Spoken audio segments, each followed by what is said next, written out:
Hey, Stella here.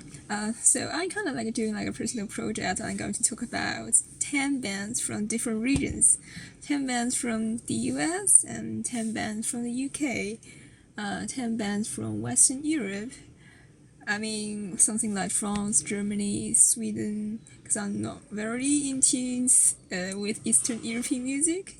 Also 10 from China, which is where I'm from.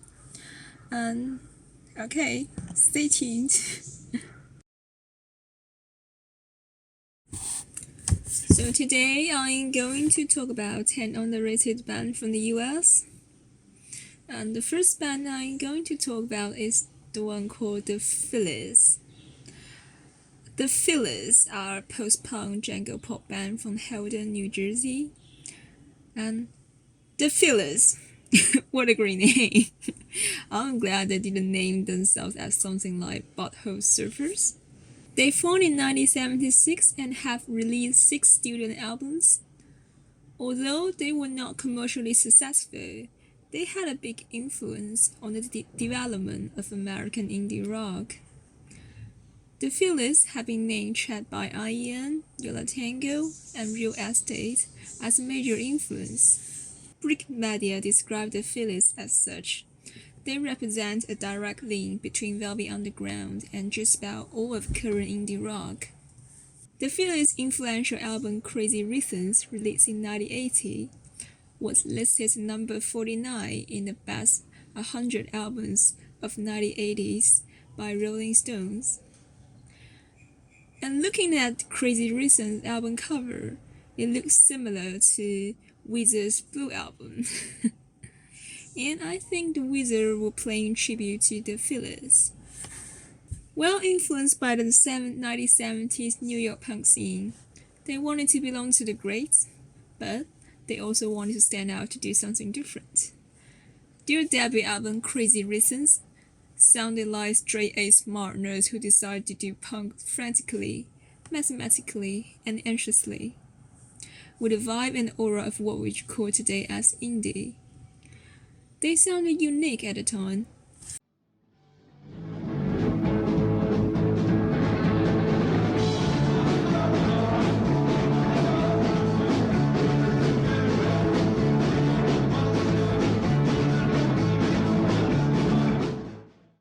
The New York Times described the Phillies as a garage band reimagined by mathematicians, a psychedelic band with no illusions, a folk rock band hypnotized by repetition, a punk band for introverts.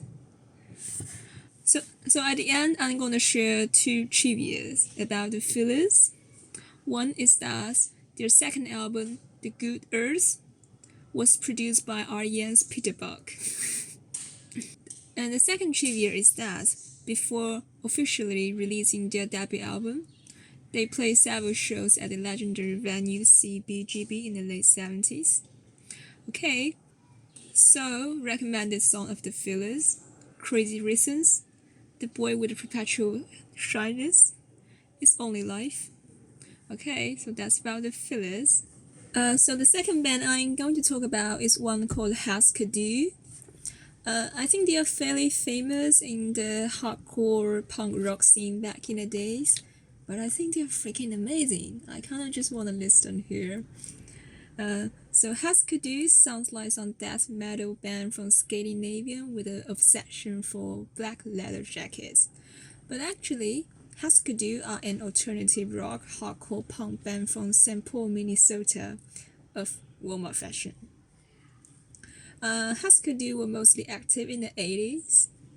Same as the Phillies, Husker Du are more influential than they were popular. They have been very influential on the development of American alt rock, and their influences have achieved more fame and success than they have, such as Nirvana, Pixies, Green Day.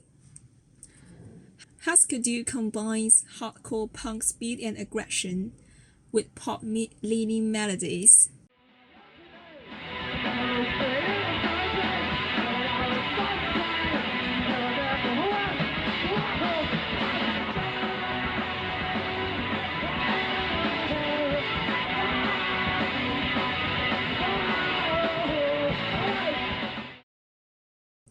Just as Nirvana's drummer Dave Grohl described, Husker Du are like the Birds meet Black Flag. And when Nirvana became hugely popular in the 90s back in the days, and people would ask Dave Grohl, like, what's the receipt for Nirvana's music? And Dave Grohl would just kind of reply, haven't you heard of Husker Du? Our music is nothing new. Once, Dave Grohl met Bob Moore from Husker Du in real life, and he said, I know you realize I have been ripping you off for 15 years, right? I think that's kind of funny, isn't it? Another bit of interesting trivia is that in 1968, Frank Black from Pixies placed an advertisement seeking a bass player who liked both the folk act Peter, Paul and Mary and Husker Du, and then there was only one response, and she was King Deal. And then there's Pixies. So Husker Du's highly ambitious concept album, Zen Arcade, from 1984, is widely regarded as one of the best albums of the 80s. And I think it might just as well be one of the best albums of all time. Some people call Zen Arcade as the Sgt. Pepper's Lonely Hearts Club Band of punk music. In Husker Du's later albums such as New Day Rising and Flip Your Wig, they sounded happier, lighter and more sonically accessible. They're still both amazing albums though. In general, Husker Du started as an underground hardcore band, and then they transformed into what we call today as alternative rock. They pretty much paved the way for the 90s art rock. Recommended songs: Celebrated Summer, Makes No Sense at All, Pink Turns to Blue. So the third band I'm going to talk about is a band called Unrest. Unrest is an indie rock band from Washington, D.C., mostly active from 1983 to 1994. Unrest began as an improvised instrumental band and never played the same thing twice. They have punk energy, twee melodies, and avant-garde weirdness. They are quirky, creepy, funny, and just seem to well belong to those quirky indie subcultural works, such as Daniel Clowes' graphic novels or Terry Zwigoff movies, if you know what I mean. They are very fun to listen to, and they are perfect for like a summer afternoon picnic listen. Their songs often repeat certain lyrical lines over and over with naive, innocent enthusiasm. A lot of their songs are about girls, dating, and sometimes sexual, but the overall effect can be quite hilarious.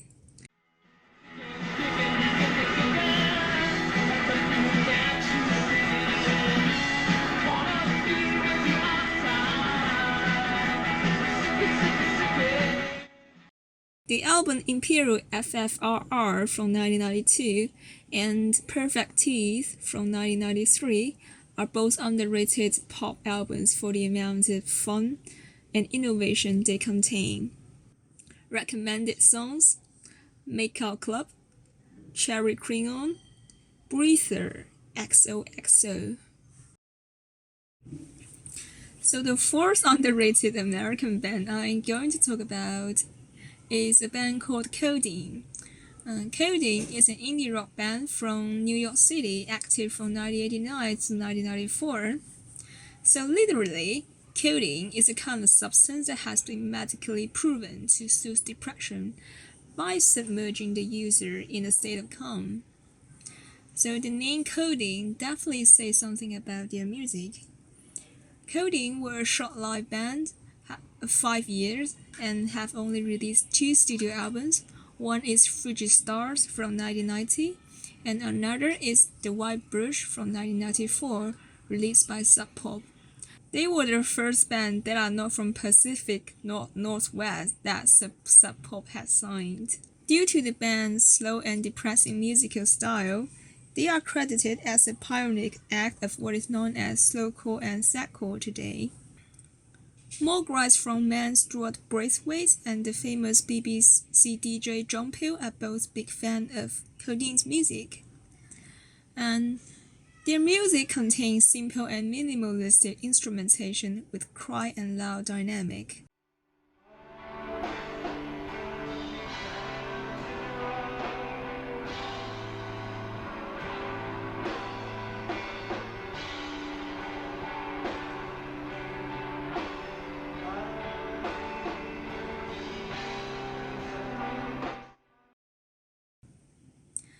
Codene's frontman Stephen Immerwahr once said, and a sense of emotional heaviness was the focus of the band's sound. Emotionally heavy. I think that's a very correct and accurate description about Codene's. Emotionally heavy. So the album Frigid Star is a lot about love and loss and a kind of reflection upon the memories. And Codene are definitely a kind of winter realism band, such as the world is decaying, everything is covered with white snow, and you feel cold and lonely, and like a piece of desolate wasteland. However, I think the expression of emotional anguish can be quite powerful, and I can see that how some people might not be into this kind of music. And I think some people will be really into it, not necessarily because wanting to listen to depressing music, but rather just kind of appreciate the beauty of a certain mood. And Codene surely nailed that kind of beauty back in the days. Recommended songs: D, New Year, and C. So the fifth underrated American band that I'm going to talk about is called Archers of Loaf. And Archers of Loaf are an indie rock noise pop band from Chapel Hill, North Carolina. Together with Supertramp and Povo, they are considered as the cornerstones of the music scene in Chapel Hill, North Carolina. They are frequently compared to Pavement when they both have catchy melodies, lo-fi production, and fractured sound constructions. And both Pavement and Archers of Loaf are essential listens to 90s indie rock. Compared to Pavement, Archers of Loaf are more rooted in punk and noise rock, such as The Replacements, Dinosaur Jr., and Archers of Loaf often perform shouty vocals.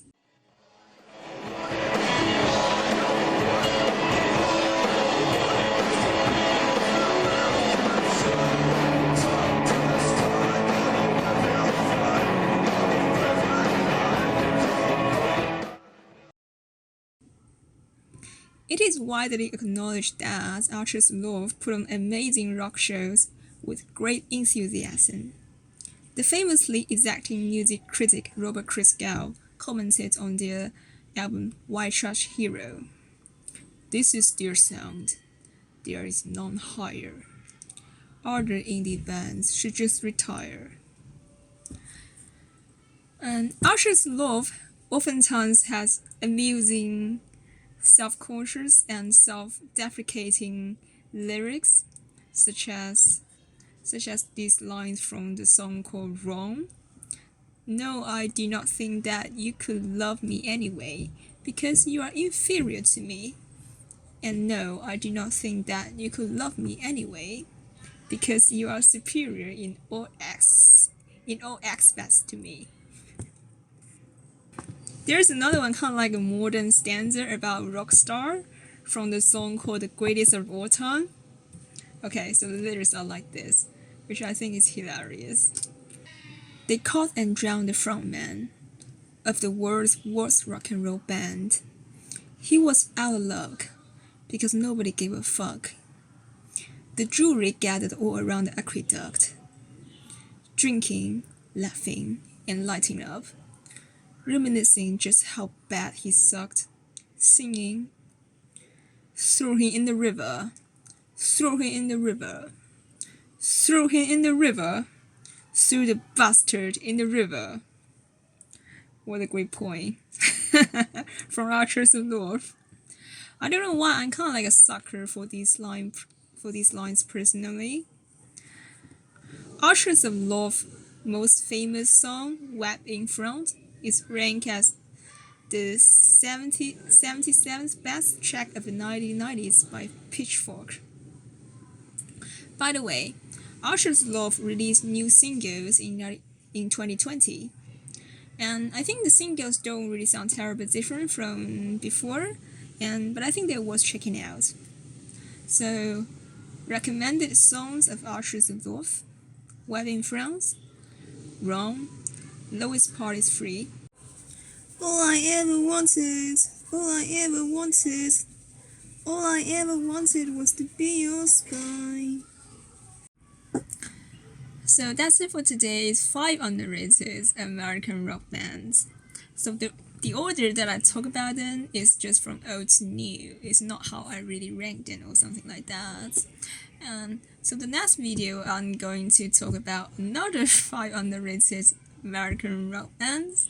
Alright, stay tuned. Thanks for watching. Really thanks a lot. If you like this video, please like and subscribe.